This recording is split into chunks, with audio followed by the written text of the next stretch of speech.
Once upon a time, in a cozy little cottage at the edge of a great big forest, lived a mother pig with her 3 little sons. As they grew bigger and bigger, the cottage started to feel a bit too small for all of them. One sunny morning, Mother Pig gathered her sons and said, "My dear little pigs, you are all grown up now. It's time for you to go out into the world and build your own homes. But remember, whatever you do, do it the very best you can. That is the way to get along in the world. And always, always watch out for the big bad wolf." The 3 little pigs kissed their mother goodbye and set off on their adventure. They walked and they walked, filled with excitement about their new lives. Soon they came to a crossroads. The first little pig, who was a bit lazy and always looked for the easiest way to do things, saw a farmer pulling a cart full of straw. "That's it," he squealed. "Building a house out of straw will be quick and easy. Then I'll have plenty of time to play." He asked the farmer for some straw, and in no time at all, he had built a cute little house. He was very proud of himself and sang, "I built my house of straw, I built my house of hay. I toot my flute, I don't give a hoot, and play around all day." The other 2 pigs shook their heads. They knew a straw house wasn't very strong. They continued down the road until they met a man with a bundle of sticks. The second little pig, who was also a bit lazy but not quite as much as his brother, thought sticks are stronger than straw, and it still won't take too long to build. "I'll be done in time to play this afternoon." He bought the sticks and built his house.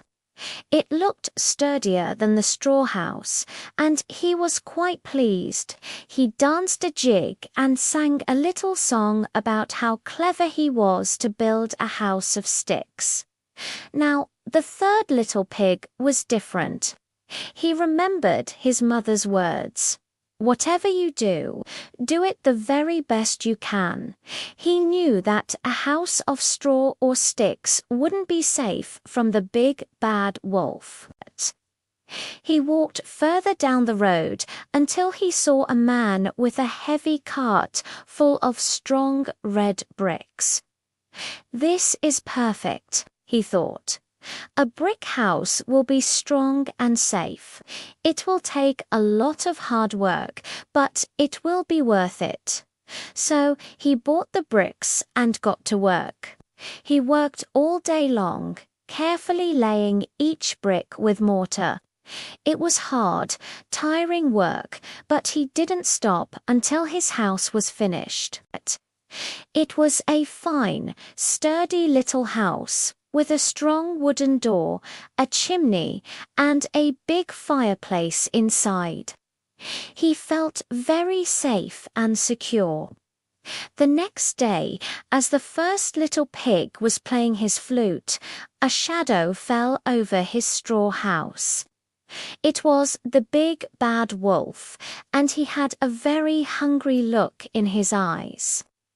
Little pig, let me come in," he growled.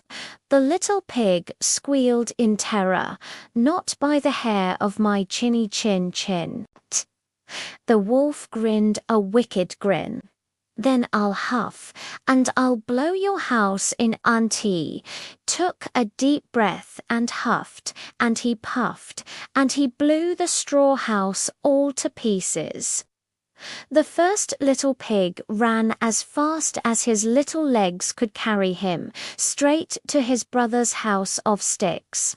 He burst through the door, shouting, "The wolf is coming." No sooner had he slammed the door shut than there was a knock. Little pigs, let me come in, snarled the wolf from outside, not by the hair of our chinny chins. They both cried. Then I'll huff and I'll puff and I'll blow your house in. The wolf roared. He huffed and he puffed, and the stick house began to creak and wobble. He huffed and he puffed again, and the whole house came crashing down. The two terrified little pigs scrambled out of the wreckage and ran for their lives. They didn't stop until they reached their brother's sturdy brick house. They banged on the door, and the third little pig let them in, locking the strong door securely behind them. They were all trembling with fear. A moment later, the big bad wolf, now very angry, arrived at the brick house. Little pigs, let me come in, he bellowed. Not by the hair of our chinny chins. They all shouted back from inside. The wolf was furious. Then I'll huff and I'll blow your house in, he screamed. He huffed and he puffed. Nothing happened. He huffed again and he puffed with all his might. The brick house didn't even shake. He huffed and puffed until he was completely out of breath, but the house stood strong. The wolf was exhausted, but he was also clever. He decided to try and trick the little pigs. Little pig, he said, trying to sound friendly. I know where there is a nice field of turnips, where asked the third little pig in Mr. Smith's field. I'll come for you tomorrow morning at 6 o'clock, and we can go together. But the little pig was smarter. He got up at 5 o'clock, went to the field, gathered a basket of turnips, and was safely back home before the wolf arrived. When the wolf came at 6, the pig called out, "I've already been and come back, and I have a lovely pot of turnips for my dinner." The wolf was even angrier, but he didn't give up. "Little pig," he said, "I know where there is a lovely apple tree, where ask the pig down at Merry Garden. I'll be there at 5 o'clock tomorrow morning to get some apples." The next morning, the pig got up at 4 o'clock to get the apples. But this time the journey was longer, and the wolf arrived while the little pig was still up in the tree. The pig was frightened, but he thought fast. "These apples are delicious." He called down to the wolf, "Here, have one." And he threw an apple far away. While the wolf was chasing the apple, the little pig jumped down and ran home. The wolf was absolutely raging now. He came to the house and declared, "I'm going to climb down your chimney and eat you all for supper." The 3 little pigs heard him climbing onto the roof. The third little pig, thinking quickly, whispered to his brothers, "Quick, help me." They filled their biggest cooking pot with water and put it on the fire. Just as the wolf started to come down the chimney, the water began to boil. Down he slid right into the pot of boiling water. Splash! That was the end of the big bad wolf. He leaped out of the pot and ran away, howling in pain, and was never seen in that part of the forest again. The first 2 little pigs learned a very important lesson that day.